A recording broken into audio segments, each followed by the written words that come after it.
Hello, everyone, and welcome to episode 187 of the Runnin the Paint Podcast. I'm Miles here with Ben, Joey, and Nick. Guys, how are you doing today? Feeling good, feeling great. Happy to be back with you after a slight weather malfunction we tried last time. Yeah, it's good to be back.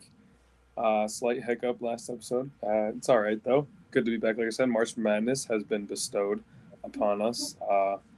Just found out me and Ben have the same Final Four for this year's bracket: Purdue, Michigan, Houston, and Duke. Right, Ben? Yeah, that's right. Funny coincidence there, but it would be awesome if we're right. Come back. Coincidence? We're somehow right. I think not. I don't know about a coincidence, but if you guys want to show us your bracket predictions as well, click the link in the description down below. We'll have a Runnin the Paint podcast, ESPN tournament bracket challenge if you guys want to enter in. So make sure you go ahead and check that out if you guys are ready. You guys have any fun matchups you're looking forward to here over the next few days as we get into the real madness? Miami, Ohio versus SMU in the play-in. See if they can get in the real bracket. Joey, what do you have them? Sweet 16? Red Hogs?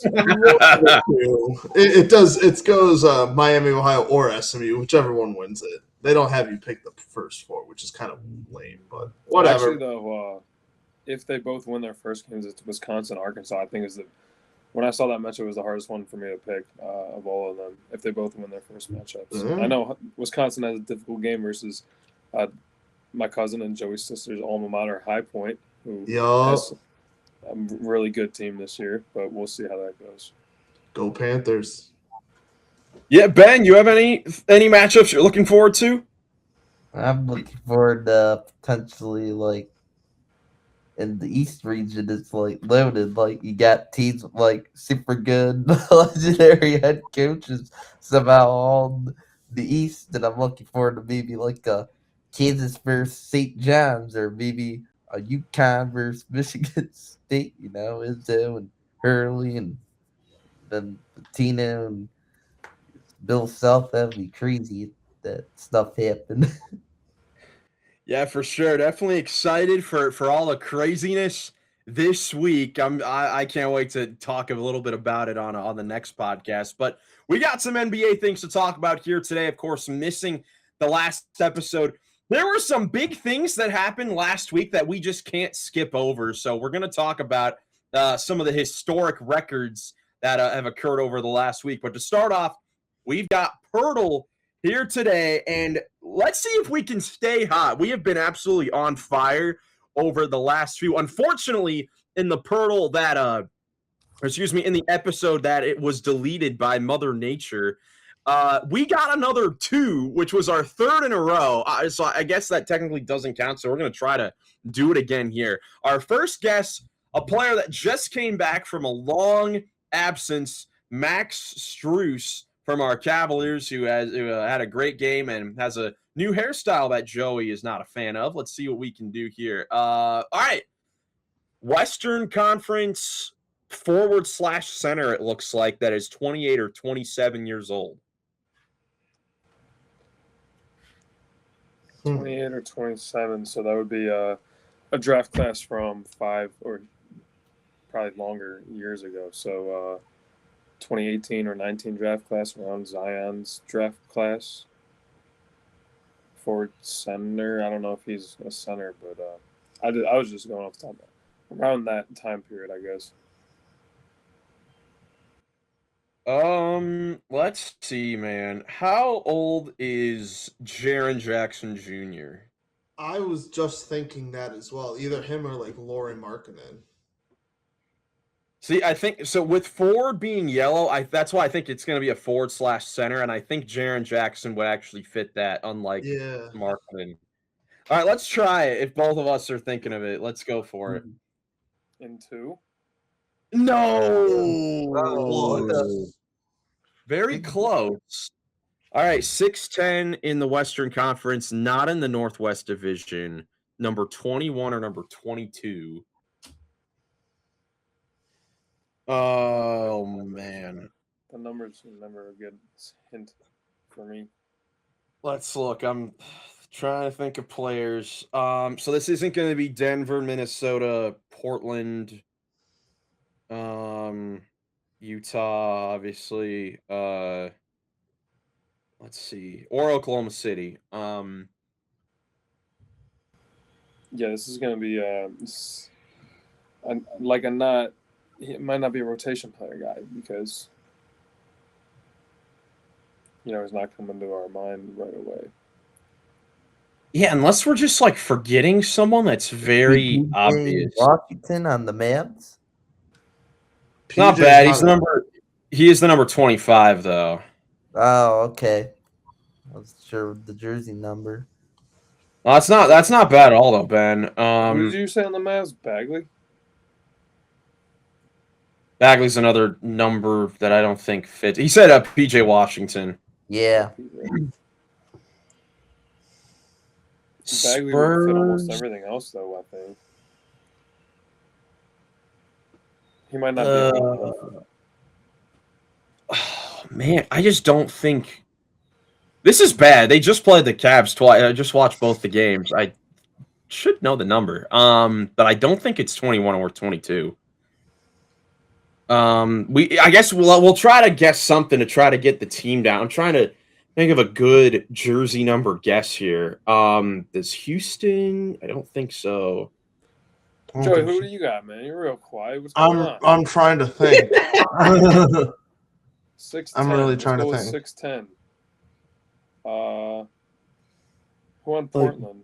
Is Rob Williams listed as 6'10" or is he It's not Portland because they're in the Northwest Division. Oh, Yeah, look, Quentin Post isn't old enough. I was thinking about him too, but I thought the same thing. He's not old enough. But that jersey number works. Jackson Davis. He's I not think old he's on enough. the. Yeah, he's not on the Raptors. Oh, yeah, he's on the Raptors. I keep forgetting that. Gosh, is this someone that was traded to Memphis in this Jaren Jackson trade? I feel like it could be a random Grizzly veteran. Like, I'm trying to think of who's even on that team anymore. Guess Yeah, some random on the Grizzlies and see if it's their team. I guess let's go Quentin Post to try to just get the jersey number down. He's not gonna. That's not gonna fit the. I don't even think it's gonna fit the height either because I think he's a 7-footer. But let's Quentin Post. Okay, number 21 in the Southwest. Oh. So this is Dallas. Oh my gosh, it's Daniel Gafford. Oh my gosh, it is. Yeah, we knew it was the Mavs. Oh, yeah. Shoot! We should have known How that. did we not get Gafford? Ah. I completely forgot that. Man, this is why we got to do our lottery team episode because then we can get all these players back in our mind. But Daniel Gafford in 4. Let us know how long it took you guys to get Daniel Gafford. But let's talk about another center that had a historic moment. I know this is a little outdated because it happened a week ago, but we have to talk about Bam Adebayo scoring 83 points last Tuesday against the Washington Wizards. Those numbers are correct. 20 for 43 from the field, 7 for 22 from 3, 36 for 43 from the free throw line, and Bam passes the late Kobe Bryant for the highest scoring game in modern NBA history, the second highest ever behind the 100-point game from Wilt back in the day.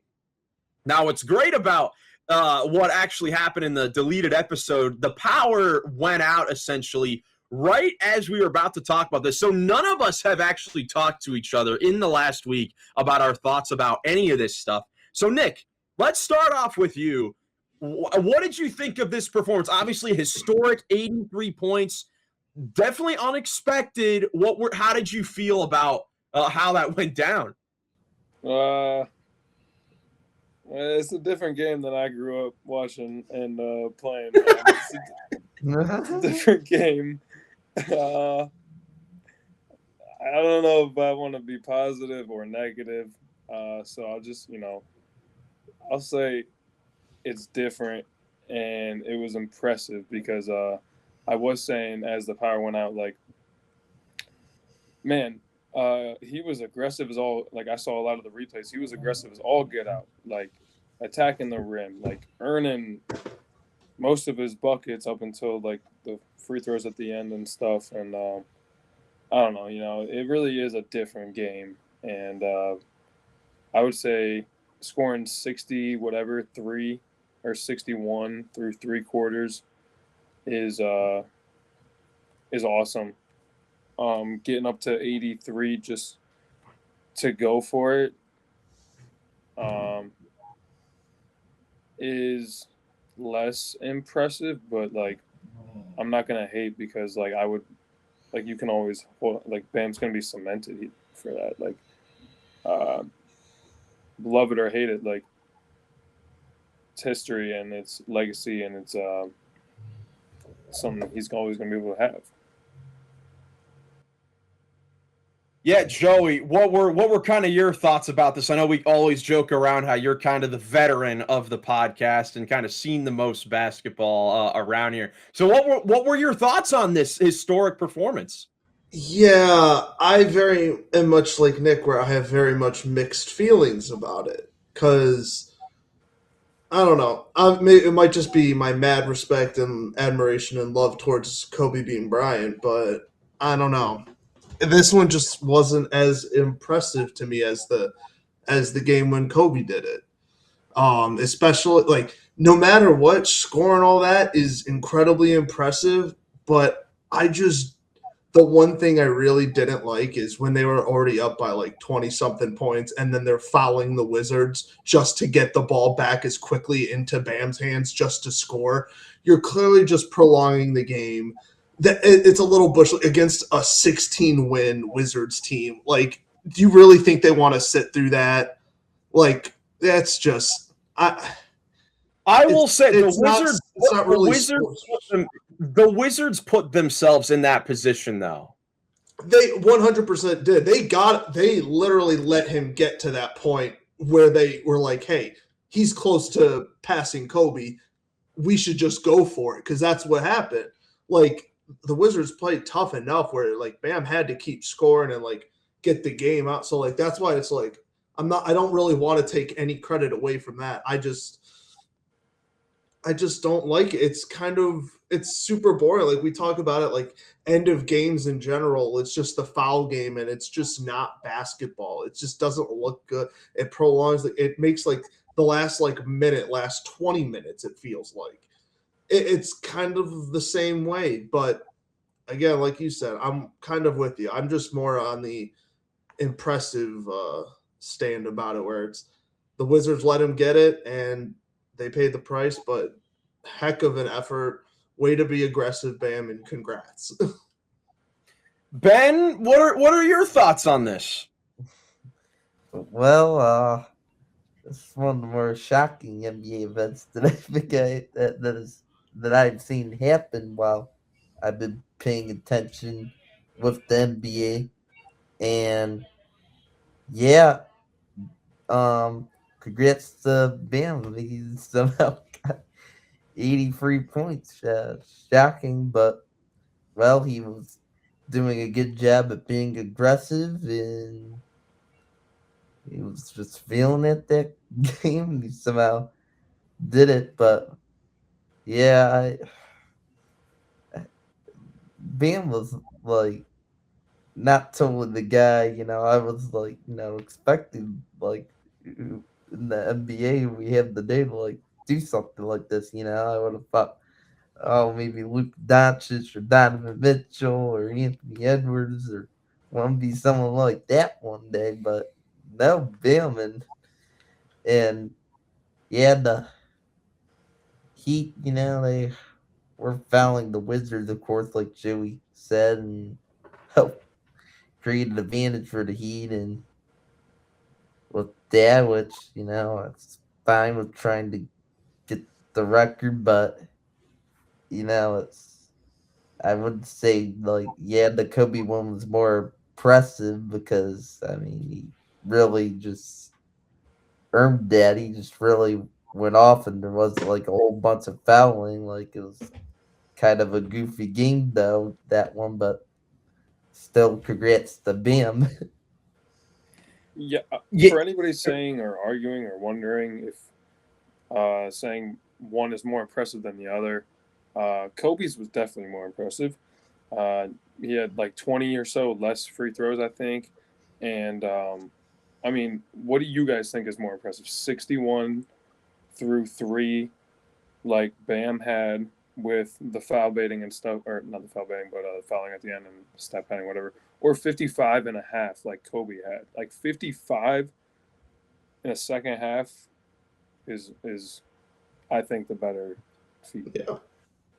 Well, yeah, I think, we could say it's more impressive, but Bam, I don't think, I think the whole stat padding thing, I think is kind of a crazy narrative, because if you're a player or you're a coach and your player has 70 points with 9 minutes to go, what are you supposed to do? I mean, go for it. Like, they only fouled I know we're saying that the Heat fouled the Wizards. The Heat only fouled twice to get the ball back. All the other times, Bam was getting fouled. I mean, he had 43 free throws because the Wizards were fouling him and playing awful defense. Like, my thing is, I totally understand where, I mean, all the free throws or the fouling twice or keeping him in the game late when the game's already decided. I understand that point, but on the other hand, like, dude, if you're the Wizards, how do you allow him to go for 83 points, 30-something in the first quarter, 42 or 43 in the first half, when in this particular game, Tyler Hero and Norman Powell, who are the leading options for this Heat team, aren't in the lineup? Like, in the starting lineup, it's Davion Mitchell, Yakuchonis, Pele Larson, Myron Gardner, and Bam.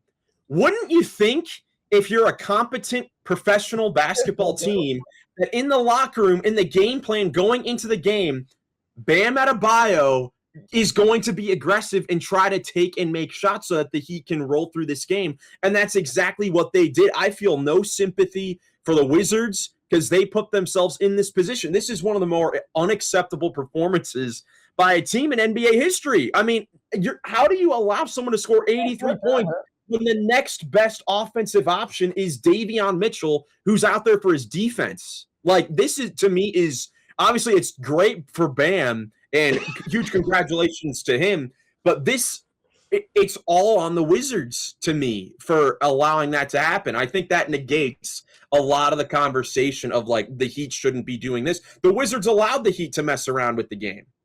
Yeah, I agree. I think the biggest mistake was after that 30-point first quarter, the coach not being like, I want double, triple, quadruple teaming on Bam. Him not doing that was the biggest mistake after that 30-point first quarter. Well, there's 10 minutes on your new second highest mark.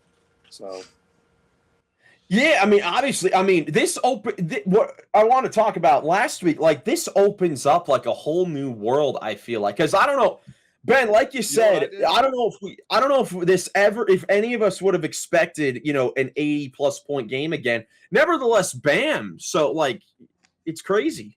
The day after, I go, let's see who else is going to go off. The day of it was Bazelis, but I did bet Melo go for 30 the day after, and he did. And there was someone else who went for 28, and I had him for 30. I was like very close to hitting one of the craziest parlays because I thought a lot of the guys were going to go off, and the only guy that really messed me was Sam Merrill. He went for 13. Yeah, but there was a 25 and 2 30s that it was quickly had a very high scoring game.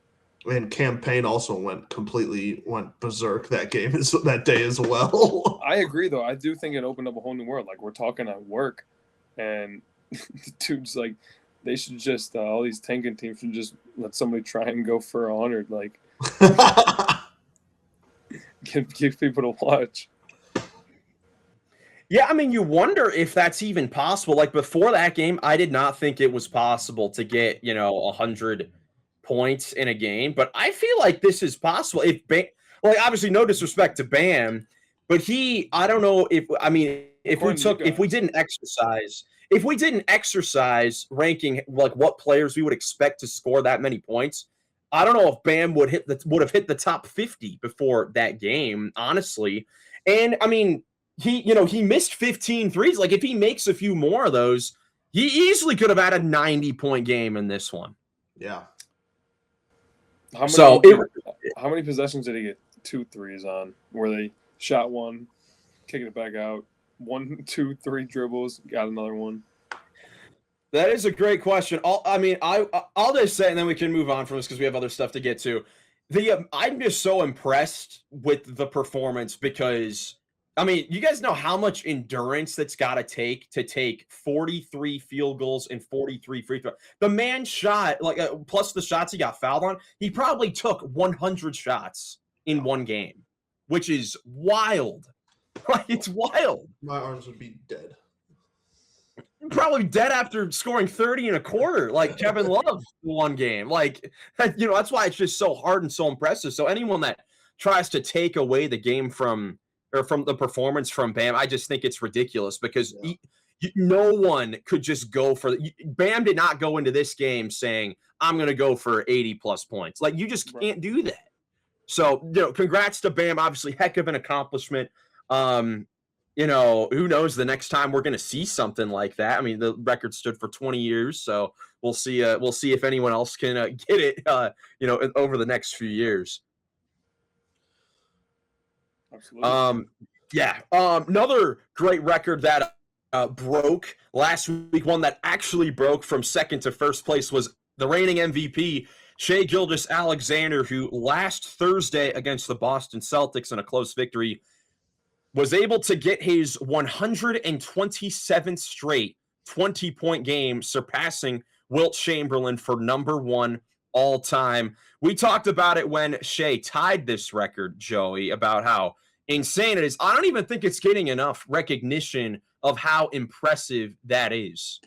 No, I don't think it is, because I saw it we saw it like firsthand with LeBron, like scoring that many, just like double-digit points in a row, and like we thought that was crazy. Like, this is 20 points. Like, this isn't just like 10, 11, 12. Like, this is something just absolutely ridiculous. And whatever you want to say about Shai with the foul baiting and stuff like that, I hate to say it, he's not doing that every single game, like 10 times a game. Maybe he does it once or twice every game, but like that doesn't account for the other 18 points that he's getting. Like, I don't know. I think that one is just absolutely ridiculous. And I even saw like the next game after the Celtics, like he scored 20 points again, but like barely 20 points. Like he almost lost that streak like the very next game, but he did end up keeping it. Yeah, he had what I heard on the Hoop Collective, 2 3-point possessions. He had 6 points in the final 2 possessions in that last Timberwolves game to keep the record going. So, I would agree. It's almost as, if not as impressive as LeBron's record. Anytime you're in the conversation, I said this on the last episode a week ago, just you and Wilt, it's pretty special, and he is an all-time historically great scorer. Just so good at scoring the basketball. I also heard on the Hoop Collective that he's one of only 2 players in NBA history to average 30 points for 4 more straight seasons, I think, and that's him and Michael Jordan. So, I think that's right. Let me see that. NBA. What's the for 4 straight 30-point per game seasons? Mm-hmm. Wow, but either way, it's incredible. Ben, I think maybe one of the more impressive things about this is he's done this streak while the Thunder have been winning at an elite level, like the best team in the NBA. Like, this is no, no shot at anyone, but this is no Jerry Stackhouse averaging 30 for the garbage Detroit Pistons. Like, this is for the best team in the NBA for the last few years, and he's scoring 20, in all these games, and it's contributing to winning basketball. Yeah. Shai is proven to be quite a consistent player, and I'm amazed just that he's been able to score 20 plus points in a game for this long to break this record like you guys. And man, this could keep going even longer. I mean, who knows how long he could keep going with this? I mean, it could go a good distance further than Will in this if he keeps it going. You never know. Then it's just super hard for anyone else eventually to pass that. But I know Shai seems to focus on what's doing best for the Thunder, and he, of course, is their go-to number one scorer, and he still just somehow puts up 20 plus points for all these games in a row, and it's just amazing. Like, give all the credit to Shai and the Thunder here with this one. Yeah, Nick, I've got the stat for you. If this holds, Shai will become the 5th player ever to average 30 for 4 straight seasons, with Wilt, Michael Jordan, Oscar Robertson, and Adrian Dantley.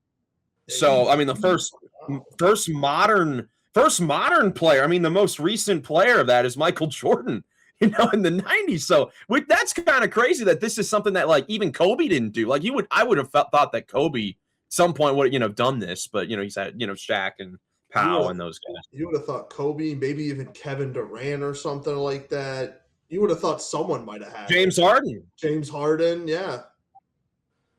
But no, Shai could definitely do that. And it's one of those things where like literally anything could happen, like foul trouble, fluke injury. Like the streak for Wilt ended because he got ejected like 4 minutes into a game. So so you never know. Like literally anything could happen. But Shai's just been doing it at an elite level, and the Thunder have gotten back on track now, a good distance above the Spurs and the Pistons for the best record in the NBA. Definitely still the favorite to repeat as NBA champions this season. Yeah. But big congrats to the reigning MVP, Shai Gilgeous-Alexander, and who knows, maybe in a month in the Runnin the Paint Podcast Awards, he will have another MVP. Who knows? Stay tuned for that one. Really a month from now when we have our award show. Always a fun episode. But now to some games that took place over the weekend, or I guess one that took place over the weekend. The primetime game, the Lakers and the Nuggets, a matchup that has been a nice little Western Conference rivalry over the last few seasons. And this one was no different. It was a wild one, was back and forth the first few quarters. Then Austin Reeves made a crazy play, one of the few times where, you're in the situation where you have to miss the free throw intentionally, down 2 with a few seconds left, missed it, got it back, made a runner to tie the game, force it to overtime, where the Lakers were able to get the victory to defeat Denver 127-125 after Luka made a game-winning baseline fadeaway to give the Lakers the win and to clinch the season series, I believe, over the Denver Nuggets. So, Joey, what were your thoughts on this game, this madness, this craziness? Got exactly what you came for when you're looking at this budding new rivalry. Jokic versus Doncic. You get exactly what you asked for. Both guys proving why they're 2 of the best players on the planet. And yeah, the Nuggets, again, happy to have Aaron Gordon back. Lakers, happy to have A. Reeves back. He was clutch. Even though I think I did see that they came out in the last 2-minute report that Austin Reeves shouldn't have been given those 2 fouls or been given a foul, that he shouldn't have been taking those 2 free throws. So interesting that, but regardless of what you think or what you say, it was hella impressive how he was able to pull that off, that play. That was insane. Yeah, definitely one of the more improbable game-tying shots I've seen in a while.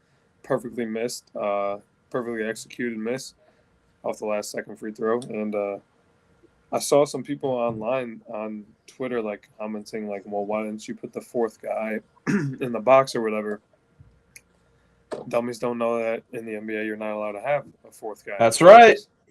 So AR, like I said, perfectly executed that play and missed it exactly where he wanted, and probably,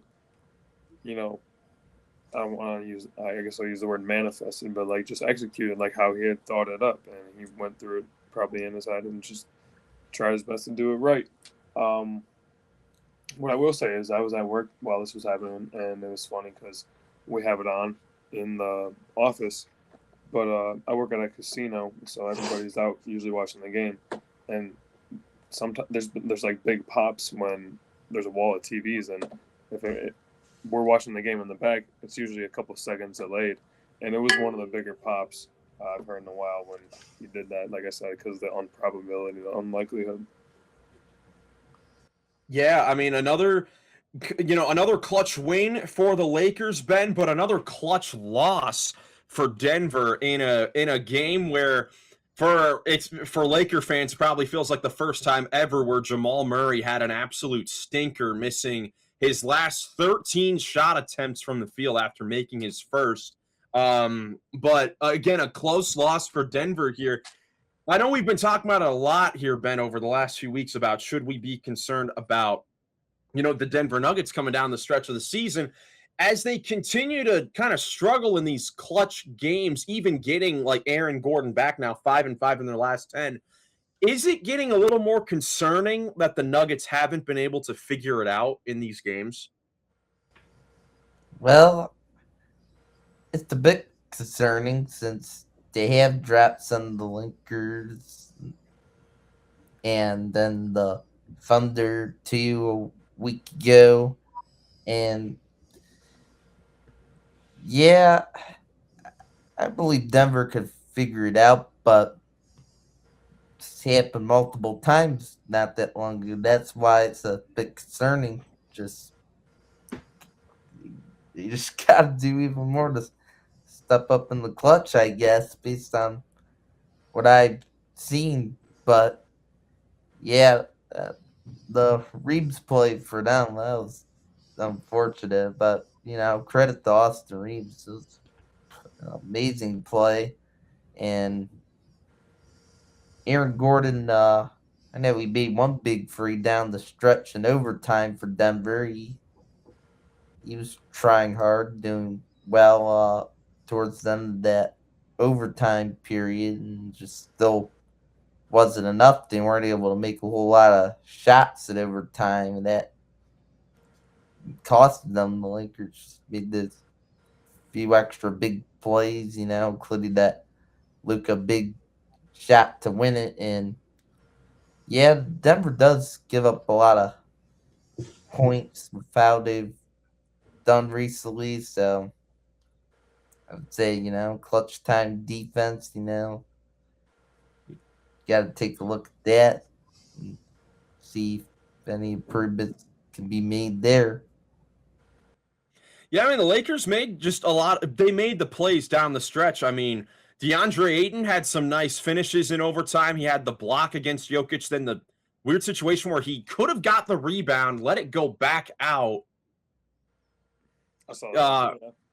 Yeah, and then Jokic was able to end up scoring it. But either way, Ayton played well. Marcus Smart, 5 threes and 5 steals. I mean, if he's going to be doing that, I mean, that's going to be huge if he's making shots at that level. He had a big steal in overtime.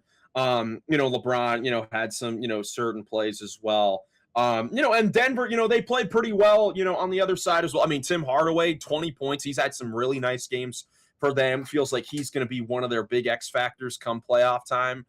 If he can knock down shots off the bench.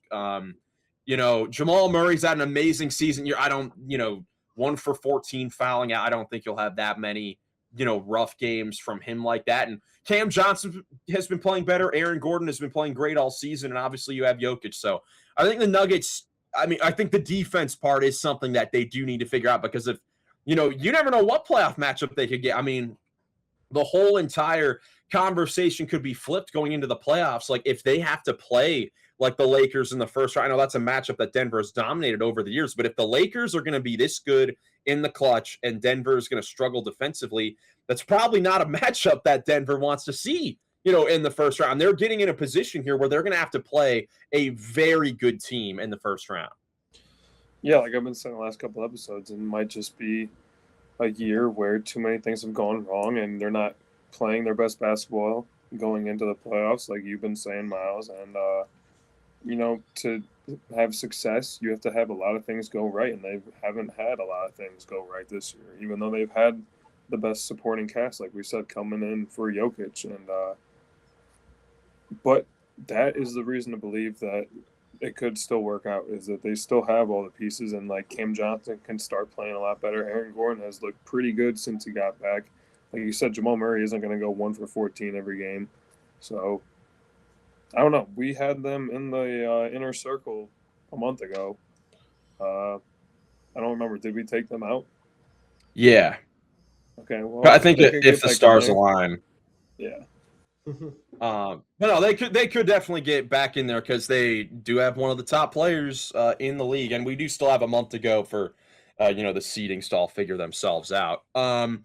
Final game to recap here in the Eastern Conference. Couple teams that we haven't been talking about here lately, but have been absolutely on fire. The Orlando Magic and the Atlanta Hawks, who squared off today or on a Monday night as this gets released. And the Hawks with a dominant win to win their 10th game in a row, blowing out the Magic here. Score not indicative of the domination, thanks to a career performance from Nickeil Alexander-Walker, who's had a career year, but had 41 points, 9 3-pointers. Jalen Johnson had a triple-double, and they were able to stop the red-hot Magic themselves, who had won 7 in a row and had some impressive wins coming into this game. Obviously, a big win for Atlanta, who I don't know if you guys have seen the stat with just how weird the Eastern Conference has been this season. They've won 10 in a row, and they didn't move up a spot in the standings until today with the win. They've been the 9th seed the whole time, despite the winning. They just jumped the injury-prone 76ers today, so now they're the 8th seed, tied with the Sixers for the same record. But these two teams have been red hot, the last few weeks of the season. These are two teams that we had pretty high hopes for coming into the season, some of us. So, Joey, as we come down the final month of the season, for these two teams, the Magic or the Hawks, who do you think can be more scary in a postseason setting? I'm going to have to go the Hawks. As much as I do love Orlando, we love them playing the song every time they win. It's fantastic. I still am not buying in on Orlando's offense and stuff. I don't know. They came in on a good winning streak, and they lost to Atlanta, which has been just as hot. So I don't really put this on it. But when it comes to playoff time, when all these other teams that they may play, for example, if they have to play the Cavs or the Celtics or the Knicks or something like that, I don't see how Orlando outshoots them. They just can't. Atlanta, on the other hand, if you have the potential of Nickeil Alexander-Walker and Jalen Johnson having these kind of nights, and we know Jonathan Kuminga's been pretty good ever since he got there. If he's got it going, they got way more offensive weapons. They're incredibly young, very athletic, can do it defensively. Dyson Daniels is still doing what he does, and it looks like even today, dropping 15 points, showing a little bit of an offensive game is awesome for him. But 15 with 12 rebounds, I didn't even realize that. Wow. But I don't know. I think this Atlanta team, I had higher expectations. Obviously, the Trae Young trade and stuff we really didn't know. I honestly probably gave up on them a little bit, but ever since they made the Kuminga and Jalen Johnson's been playing, everyone's just been clicking ever since the trade deadline and after All-Star break. So honestly, who knows what they could do. If you're playing hot and this continues for the rest of March, you get hot at the right time. Anything can happen when you go to the playoffs. Yeah, since the All-Star break, the Hawks are 11-1, tied with the Thunder for the best record, and they have the best defense in the league since the All-Star break and a top 10 offense. And in this stretch, both Jalen Johnson and Nickeil Alexander-Walker are averaging 21.5 points on solid efficiency.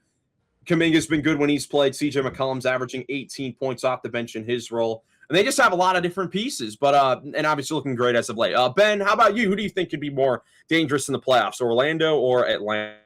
It's a good question, but I'm going to give Atlanta just barely, because Atlanta, I just think, I trust more on the offense.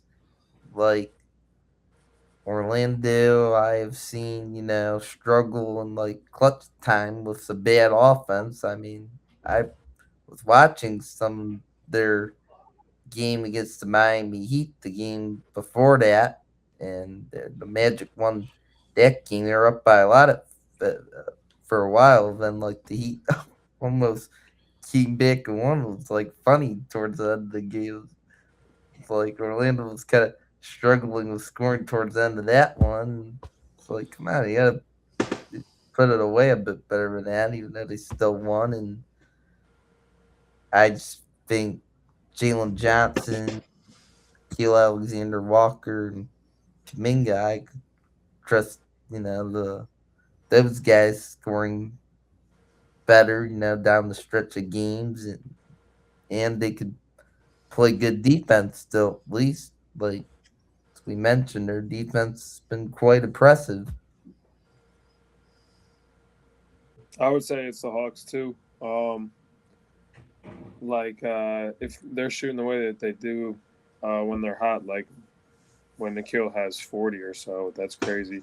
If Jalen's hitting his shots, that's a good sign too. I agree with you, Ben, that Kaminga, Jalen Johnson, and Nikhil Alexander Walker are a great three-headed snake, and you add guys like Onyeka Okongwu, who play really great defense, even Muhammad Gouye, who is a great two-way player. CJ's coming in off the bench. Corey Kispert knocking down shots. Like, yeah, it could be a dangerous team if they get hot at the right time. The Trae Young trade, I mean, bringing CJ in, that's basically, I don't know about replacing the role, but, I mean, Jalen Johnson has 15 assists sometimes a night, and Nikhil Alexander Walker has been the same guy I always thought he was, by the way, for 3 years when I saw him play for Team Canada in the FIBA World Cup, and I'm like, this team is better every single time he's on the court. And then Minnesota let him walk, and now he's getting 40 points versus a team that has like 7 or 8 wins in a row. So, yeah, getting hot at the right time, playing your best basketball late, should come out of the play-in, right? You'd think so. You would think so. But we were kind of talking in the pre-pod lobby about how, these other teams in the bottom of the East, playoff picture have also been playing great. I mean, of course, the Hornets have been a revelation over the last few months. They're the 10th seed. Of course, the 76ers have had their injury problems, but if they can get their guys right in the play-in tournament, then they're obviously a team you don't want to face. The Raptors, had been struggling against teams that are better than them, but then they just beat the Pistons, the other night. So this is one of the deepest Eastern conferences that we've had in a very long time. Like 10 teams could be 500 or better in a season. And I don't know if that's ever happened before. And, for the whole year, we've been talking about how, crappy the East is because there may not be a clear NBA Finals contender. But as far as depth, I mean, these are legitimately 10 teams that could do something. Like you never know what could happen. Yeah. As soon as you put a team on the ropes in the first round, anything can happen. To a top 4 seed going back, like if you win one game at their place, going back to your place, all you have to do is split it again and then just win 2 out of 3. So yeah, it's not difficult to put pressure on one of the 4 teams that aren't a finals contender like that. So, and then obviously if you win one round, pretty much anything can happen after that. It's really hard to beat a team that has nothing to lose. Like when you're going against a possible play-in team that makes it out of the play-in, and you're, for example, Detroit as the 1 seed, and people have seen your vulnerabilities lately. There's so much pressure, especially with JB as well as the head coach, but there's a lot of pressure on performing up to that 1 seed. And then you got a team that barely made it out of the play-in or something like that and have just been playing on fire. Like we've talked, all these play-in teams have been really good since the All-Star break and are getting hot at the right time.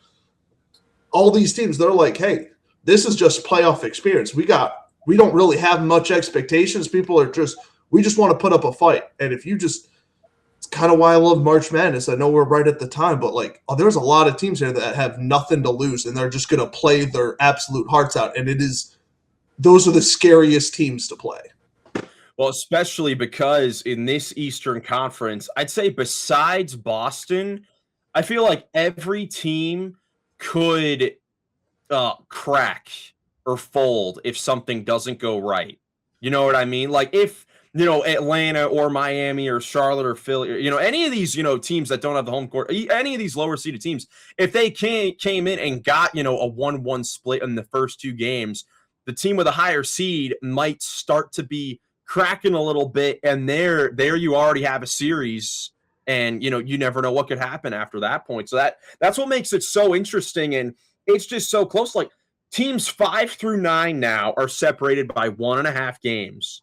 Like the 76ers at 9 could be the 5th seed in 2 days if things go right for them. So everything could change going forward. Of course, the Hornets have still been playing very well. You have the Heat playing well, Magic, Raptors, Hawks, Sixers. And obviously the top 4 teams at the Eastern Conference are trying to make sure they secure, their home court positioning in the playoffs, but cannot wait for it. Obviously a month away, and in a few weeks, we'll have our final look at the tier list to determine where we think these teams, the chances for all these teams. Mm-hmm. Now, final thing before we get to, something to celebrate March Madness that I honestly forgot came out today, but we do have to talk about it, and that is the possible league expansion that was reported earlier today that the NBA next week is going to hold a Board of Governors meeting with a vote to explore adding expansion teams exclusively in Las Vegas and Seattle, which has been, something that has been talked about for a little while, but this is the first time it's really been officially reported here. Joey, you're thanking the heavens, I'm sure, for Seattle. But what are your reactions to this? I love it. I'm honestly all for Vegas getting a team as well. Ever since the Aces have gone into the WNBA, I know we don't talk about them often, but the Las Vegas Aces have literally been one of the best teams, the best team with the best players in the WNBA the last couple of years. So getting that kind of fandom, getting an NBA team, that'll only go even crazier. And I know it's a lot of just tourist fans and stuff like that's just how it is in Vegas.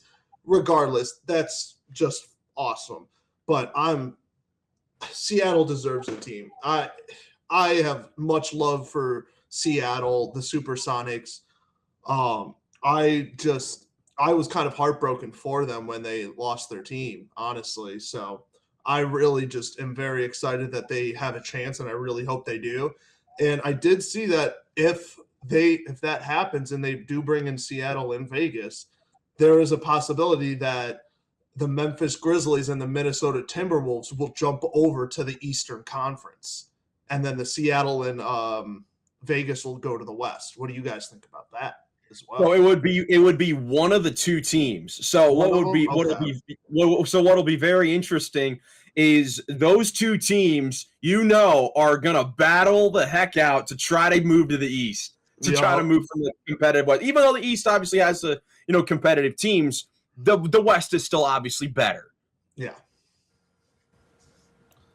Yeah, when I saw that news today, my only thought was great, and it should be 30 for 30 yeses.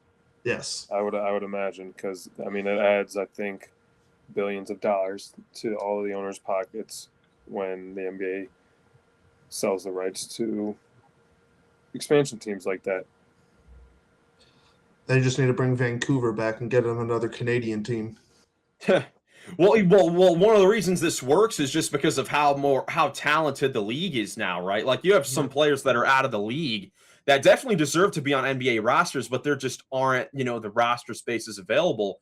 With 15 normal roster spaces in the 3, 2-way guys, it's another extra 36 roster spots for players to join the league, which I think is awesome. Mm-hmm. Agreed. Yeah. Yeah, so how it will work is 23 of the 30 owners need to vote for this. So that's 3/4 of the owners need to approve this in order for it to pass. And that then will get determined, next week, and then we'll see which team will move to the Eastern Conference. This wouldn't start until I believe the 28-29 season. Yeah. So 2 seasons from now, and that would be we'll get to some fun exercises, over the next few years when that comes to happen here, because we'll have our first expansion draft in a long time where teams will get to protect 8 players that are under contract. You can't protect expiring contracts, or anything like that. We'll see what players will be available from the expansion draft, from these teams. So that'll be interesting to see over the next few years. Yeah, that is something it's always been fun to do on 2K, but never been able to see it executed in real life so far. So yeah, what's funny about this is I know Las Vegas and Seattle had the most recent, NHL hockey expansion teams, and the expansion draft, could work similar to that. I'm thinking the NBA, what I remember, at least from hockey, even though I don't know too much about the NHL, but I guess something with the expansion draft in the NBA would be similar to that, except there'd be 2 expansion teams looking for players. Seattle, Las Vegas got new teams in hockey in different years, but close in years. Yep. So we'll see next week if the owners in the league, pass this to see if we can finally get league expansion, which would be pretty cool. To see Seattle and Vegas both get teams. Would hope that Seattle would be the Supersonics again. It's already been announced that if that were to go through, that the Thunder would give all the Sonics history back to, Seattle, which makes sense. I think they did the same thing with the Charlotte Hornets, or when they got reinstated back in the league after it was New Orleans for a while, and they were the Bobcats for a while, and that wild time. I miss the Bobcats and the orange floor in those jerseys, and just seeing Gerald Wallace ball out for them. Yeah, and then 7-win Bobcats. What a time, man. We'll see what happens.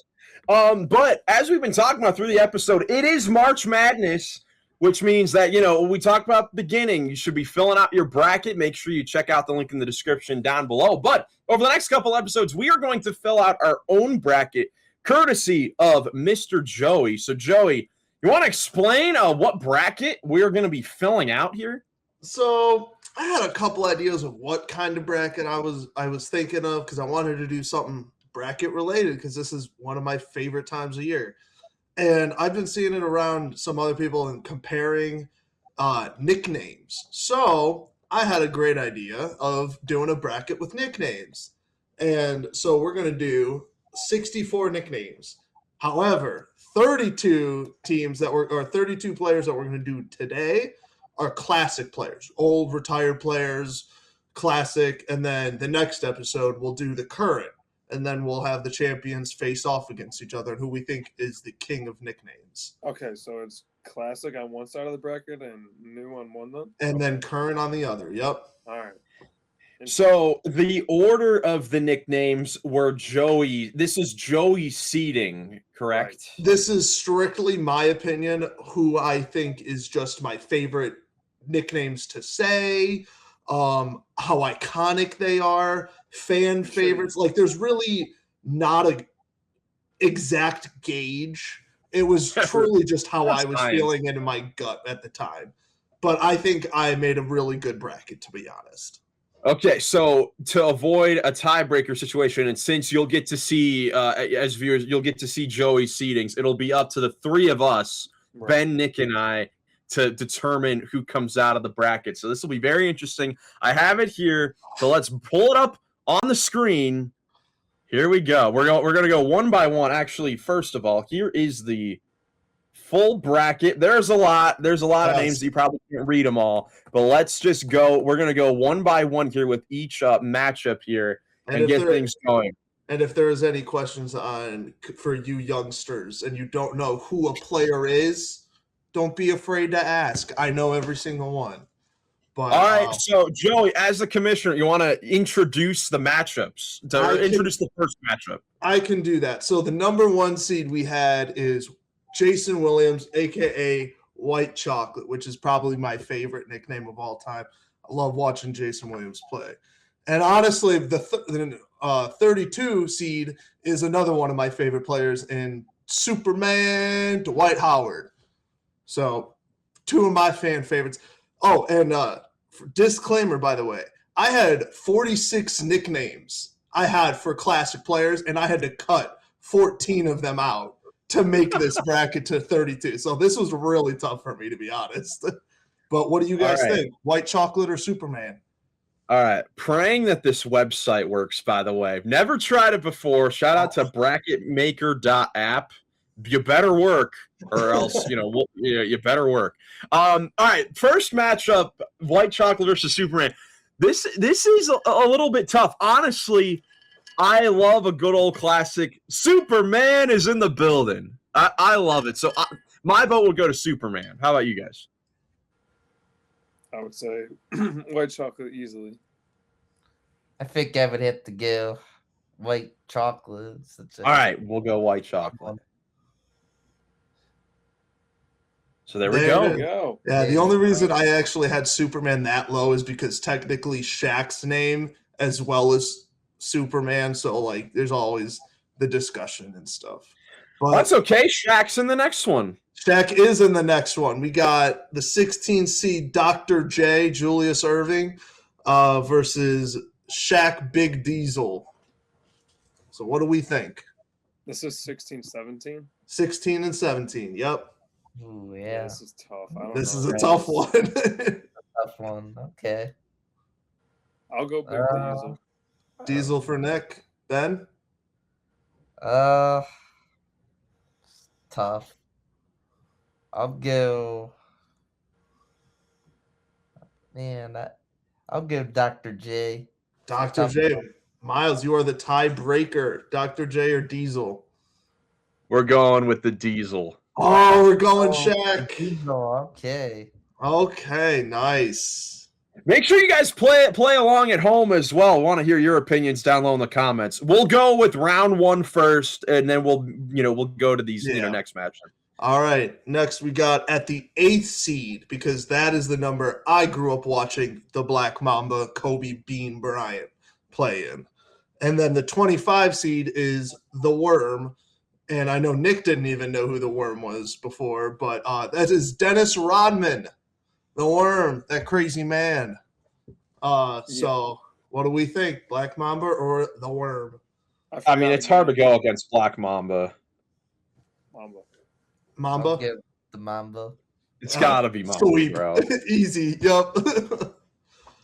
All right. Next, we got the 9 seed in Agent Zero, a.k.a. Gilbert Arenas, versus the 24 seed, The Matrix, which is Sean Marion. What do we think? Ben, you start us off on this one. We've been starting these. I gotta give with Agent Zero. It was Agent Gilbert Arenas. Okay. These are both very cool nicknames, I will say. Yeah. Agent Zero for number 0. Arenas, Agent. The Matrix, Sean Marion. I'm going to go with Agent Zero, too, though. Agent Zero is cold. That's a sweep. I love Agent Zero. That's a sweep. It's such a cool nickname. It really is. The next we got the 4 seed, Vinsanity, Vince Carter, versus the 29 seed, Clyde the Glide Drexler. You got to write Clyde the Glide, Miles. It's strictly nicknames. It's strictly nicknames. But it does go in like Clyde the Glide. It does fit that well. 2 prolific dunkers throughout our history. Well, Vin has Vince Carter. Dude, I don't know. To me, Clyde the Glide is so smooth. That's my vote. I think that sounds so cool. I agree. Ben. Wow. What do you think? Yeah, that's tough one. I would have to give Sandy, but I think the Glide wins. So yeah, Vinsanity, but it is not a sweep. Vinsanity big is upset. awesome. Vinsanity is awesome, though. It is awesome. Yeah. As I say, first big upset though. Next we got the Birdman, who is the 13th seed, aka Chris Anderson. If you don't know the Birdman, I'm sorry, y'all. And then the 20 seed is Magic Johnson. I know we just think of Magic as his name, but obviously his name is Irvin Johnson. So Irvin Magic Johnson. It's an iconic one. Go. Oh, caw. I'm going with the No, I Birdman. can't roll my R's. That's how you really do the Birdman. I can't do it though. Well, that's 2 Birdmans? Is it 3 Birdman? Wow. Miles? Birdman went. I was going to go Magic, but Birdman wins. Wow, We'll go Birdman. okay. Next we got one of my favorites. The number 5 seed is the Polish Hammer, aka Marcin Gortat. And as a Polish ancestry in my blood, big favorite for me. And then we got the 28 seed, great player, but kind of a basic, boring nickname in my opinion. But it is the answer, Allen Iverson. What do we think? I'm going to go with the Polish Hammer, Marcin Gortat, because he also has a whole screen named after him, the Gortat screen, where if your defender is trying to get to help and your man has already beaten the initial defender, or the ball handler has already beaten the initial defender, you screen your own man who's trying to get to help and take him out of the play. The Gortat screen, Polish Hammer. I'll There go you with go, Polish Coach. Hammer as well. All right, we'll go Polish Hammer. Polish Hammer sweep. All right. Next, we got the 12 seed Big Baby Glenn Davis This is a tough one. versus the 21 seed the Manimal Kenneth Fareed. Honestly, as a fun fact, I always wished the Cavs would have traded for Kenneth Fareed. I thought he would have been perfect in a Cavs jersey. He's a coach now, right? Is he? I don't know. I might be tripping on that. Dude, that'd be I don't even know if that's true. I'm looking that up real quick while you guys talk about this. Ben, what are you thinking? Big Baby Glenn Davis or Kenneth Fareed the Manimal? It's a hard one. Oh, He's still playing in Greece, by the way. I'll go with the Ooh. Manimal, Kenneth Fareed. Ooh, okay. I'm a fan Man. of the Big Baby nickname. Okay. 1-1. Miles, the tiebreaker. This is so difficult because both of these nicknames fit so well for the player. Like, It really does. man, I love these 2 nicknames too. It's hard for me to decide. I think that though Big Baby, because like he kind of acts like a big baby off the court too. Like he kind of makes it his entire personality. So for sticking, with the bit or for being perfect on that, I'm gonna go with Big Baby Glenn Davis. Hey, Big Baby. Didn't he get in trouble for like Yeah. Yes. He's got fraud? Yes, he did. Next, we got the number 2 seed, one of my favorite nicknames, the Round Mound of Rebound, Charles Barkley. Oh, what a man. What a man. Chuck. Sir Chuck. And then the 31 seed, we got the Big Ticket, Kevin Garnett. What do we think? 2 dominant this power matchup. Forwards. I like this matchup because the Round Mound of Rebound is a mouthful, and the big ticket comes off so smooth. So I'm going with Big Ticket. Okay, Ben, what do you think? Rebound. Yeah, Ben. Bro, not again, dude. Miles. Man, I like both of these too. I'll go with the Round Mound of Rebound though. Okay. I'll go with it to keep. I feel like I've been going against Ben a little bit, and I want to keep our host happy too, so he doesn't go against us. You know what I mean? Oh no, I made it so we can have some upsets. This is the fun of it. Next, we got the 15 seed Rain Man or Sean Kemp. Honestly, I didn't want to put him up that high, but he is a really fun player and this is a good nickname. Versus the 18 seed Andrei Kirilenko, aka AK-47. Kind of a bland nickname just because it's his initials and the number that he wore, but like it's a gun. Like that's cool. It's cool that it's already something. Ben, what do you think? Go with Rain Man. Miles, what do you think? I like AK-47. I'm not gonna lie. Now it is Nick's turn to break the tie. Well, did he actually wear number 47? Yes. Yes. Why would it be? I'm gonna go with AK-47. Sean Kemp is a G, and Rayman is great, but that's raw. I also just hate Sean Kemp from his Cavalier days. That was just awful.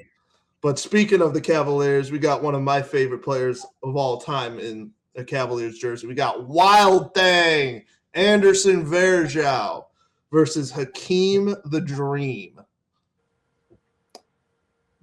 This is the thing. Look, fan favorite for us because we're all Cavs fans here, but Hakeem the Dream is just iconic. I mean, he has a whole move named after him, like the Dream Shake. Like, it's got to be the Dream. He doesn't have a hairstyle, though. No, he doesn't. Yeah, he doesn't. That's true. I got the afro somewhere. I'll go find it. I'll put it on. The Dream. Okay, Ben, what'd you go with? I'm with the Dream fixes Sweep. Wow. Okay.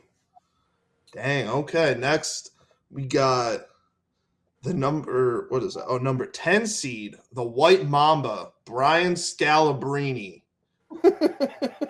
Just absolute legend himself. I am closer to LeBron than you are to me, Brian Scalabrine. Yeah. Versus the number 23 seed, the big fundamental Tim Duncan. Probably a top 3 player of all time, in my opinion. Holy cow. Whoa. No, not top 3. Top 3 favorite players of all time. Sorry. Oh, okay. Okay. Sorry. Top 5 player of all time. Sorry. Whoa. No, don't even go. Don't even. This will be that will be a fun future podcast episode where we have to try and make our own top 100 or top 50 players of all time. Name 100 players better than Tim Duncan. Nick, shut the. You don't know what good. What do you think? White Mamba or Tim Duncan? Big fundamental. Ben, you start us off. Gotta give the White Mamba. I've always loved that one. Miles, the big fundamental. Miles, the tiebreaker. The big fundamental is just too perfect, dude. It's just too perfect. All right, Tim Duncan goes on. All right, let's see what we got here. We got the number 3 seed, Jesus Shuttlesworth, a.k.a. Ray Allen, versus the number 30 seed, Karl Malone, the mailman. Easy money, Jesus Shuttlesworth. That's awesome. I'd agree. Well, the mailman, but yeah, I guess Jesus wins. The mailman. Wow, not a sweep. Okay, nice. All right, next we got the 14 seed Iceman George Gervin versus Boogie Cousins. I don't even say DeMarcus Cousins anymore. I just say Boogie. I like Iceman. George Gervin was way ahead of his time. That facts, dude. For sure.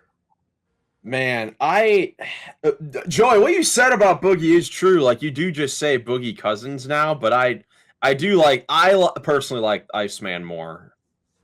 I'll give Iceman. There's a sweep.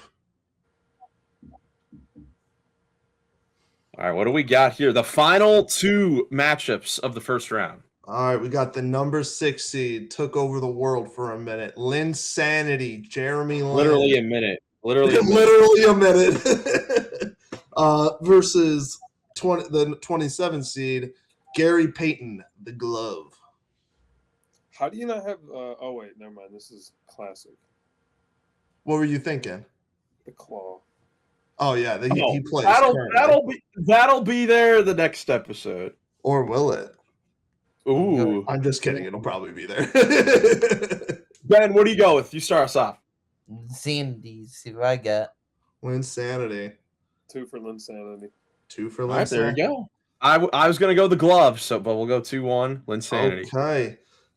Now we got the last one. Is this Mighty Yes. Mouse? Nick, do you know who Mighty Mouse is? Muggsy Bogues. No, it is not. It is Damon Stoudemire, but it's okay. That was a good call. That was a good guess. That is a good guess. That is It is a very good guess. Mighty Mouse, Damon Stoudemire versus the Admiral, David Robinson. A lot of good Spurs nicknames here. Yeah. Yeah, I love David Robinson. Admiral's my pick. Ben? Tough one. I'll go Mighty Mouse. Miles. Again. I feel bad. I feel like I keep going against Ben, but I just like the Admiral so much. Ooh. Ooh. I think that one's my first big one where I'm like, I don't agree with y'all on that one.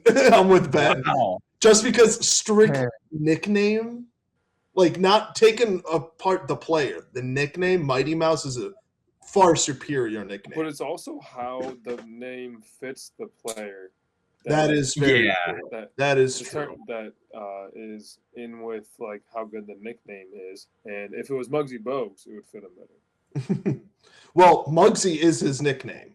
I forget what his actual name is, but Muggsy is literally the nickname. So let's find that out. I'm gonna Tyrone Curtis. Yes. Yeah. All right. Second round. Here we go. We got White Chocolate versus Big Diesel. Jason Williams versus Shaq. This is a heavy hitting matchup right here. Yes, it is. Ben, what do you think? You start us off. I'll go White Chocolate. White Chocolate with 1. Miles? Well, I mean, I went against White Chocolate in the first round. I went for Big Diesel in round 1, so I got to stick with Big Diesel. Okay, I'm Nick. going Big Diesel too. Shaq is one of the greatest nicknames of all time. Wow. I'll be honest, I didn't think Shaq would have gotten too far just because he's got like 10 other nicknames that are just as iconic. Well, you know what I love? I love how we've called Shaq the whole time when that's literally like a nickname. Yeah, so Shaq's the nickname, the Shaq Stradamus, the Big Aristotle. I refer to him as the Big Diesel more than I like talk about Jason Williams being White Chocolate. It probably, but that's also probably because that's probably because we refer to Shaq more than Jason Williams. That is true. But either way, though, Shaquille, the Big Diesel is a good one. All right. Next, we got Black Mamba versus Agent Zero. This is a good matchup. I don't know. 2 sweeps in the first round, but I think this should be another sweep. Black Mamba for me. Black Mamba. I got Black Mamba, yeah. This might be the one that goes all the way. This might be the one that goes all the way. I'm not sure. We'll see. I don't know what the favorite would be right now. Yeah, we'll have some fun finals matches. Yeah. All right. Next, we got Clyde the Glide Drexler versus Chris Birdman Anderson. Miles, who started us off? I know I keep starting off, but you like Miles said, the Glide is so smooth. Yeah, I'd still go the Glide. Ben? Okay. I would have had Birdman, but the Glide wins. Okay. All right. Next, we got the Polish Hammer versus Big Baby Glenn Davis. Real tough one. This is tricky. I honestly have no idea who I would pick. I mean, I think I give the slight edge to Big Baby again, but again because of the personality thing, it's so perfect. Okay, Ben. Oh man, I'll give Polish Hammer. All right, Nick. Man, that's a tough one. Maybe the toughest tiebreaker I've had yet. Let's see. Yeah. I'll go Polish Hammer. That rolls off the tongue well. The Polish Hammer. Let's go. Our ancestors are still happy with us. Yeah. All right, we got the Round Mound of Rebound versus AK-47. Nick, why don't you start us off? AK-47. Oh yeah, you don't I like the didn't go Round for Mound the of round mound Rebound. first one. Yeah. It's a mouthful. I got Round Mound of Rebound. Oh, come on. All right, Miles, it's your favorite time. Dude. Man, gosh, Round Mound of Rebound is funny. It's just such a funny nickname. But it is kind of a mouthful. AK is the AK-40. only one that can challenge Black Mamba so far. Really? Whoa. Wow. Oh gosh, dude. I would flip a coin over this. Like I'd be fine with either one advancing. Well, you gotta pick. All right, we'll go with Round Mound of Rebound. Whoa. Wow. I will say, I don't know how well the Round Mound of Rebound works with Charles now that he's on Ozempic, but all right, next we got Hakeem the Dream Olajuwon versus Tim Duncan the Big Fundamental. What a matchup, dude. Oh. Ben, you gotta start us off? I think, Ben, did you go with the Dream? I did, yeah. The Dream, okay. I agree. Nick agrees. Okay, there we go. I'll go with it too. Sweep. As a sweep. Darn, that doesn't feel right though. That Big Fundamental gets swept, but Right. The Dream is so good. Next, we got Jesus Shuttlesworth, Ray Allen versus George Iceman Gervin. 3 seed, Joe. I think you had him right. Yes, I had Jesus Shuttlesworth as the 3 seed and Iceman as 14. Yeah, I got Jesus Shuttlesworth. Ben? Iceman. Miles. I'm not gonna lie, dude. I kind of like Iceman more. I'm not gonna lie. I'm going with it. Wow. Man.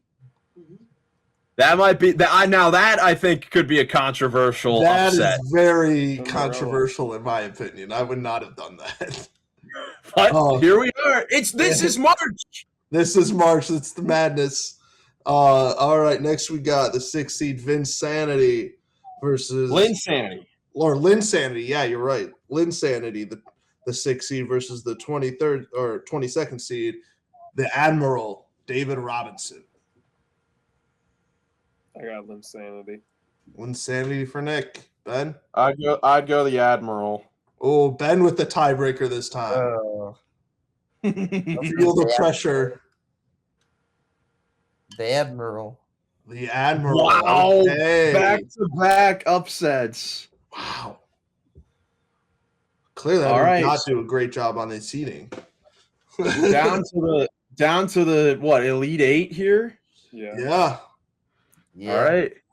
Kobe and Shaq. Kobe Shaq, Diesel versus Black Mamba. Only right, man. Only right that these two that these two go against each other. Miles, what do you think? Man, this is extremely tough. This is the toughest one for me. Because I personally think that Big Diesel is a good rival for Black Mamba, but Black Mamba is so cold. I'll go Black Mamba. Ben? I'm going Black Mamba. Nick?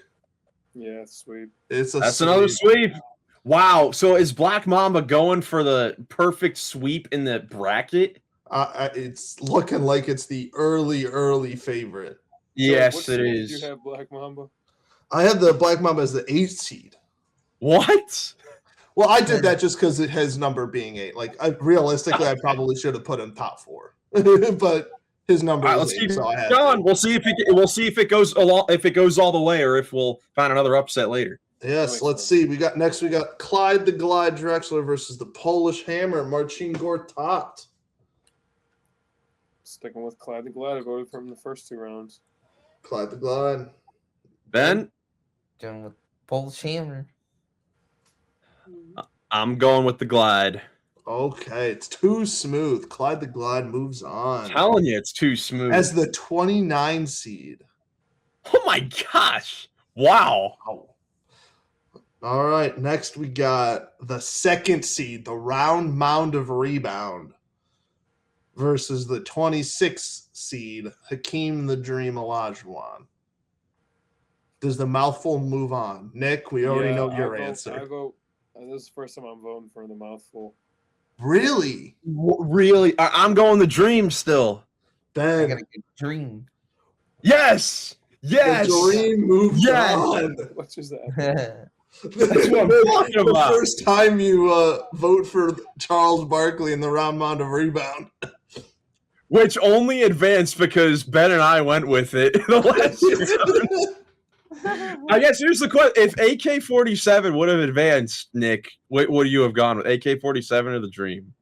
Well, I would have gone with AK. What would you guys have gone with? I would have still gone the Dream. I want the dream.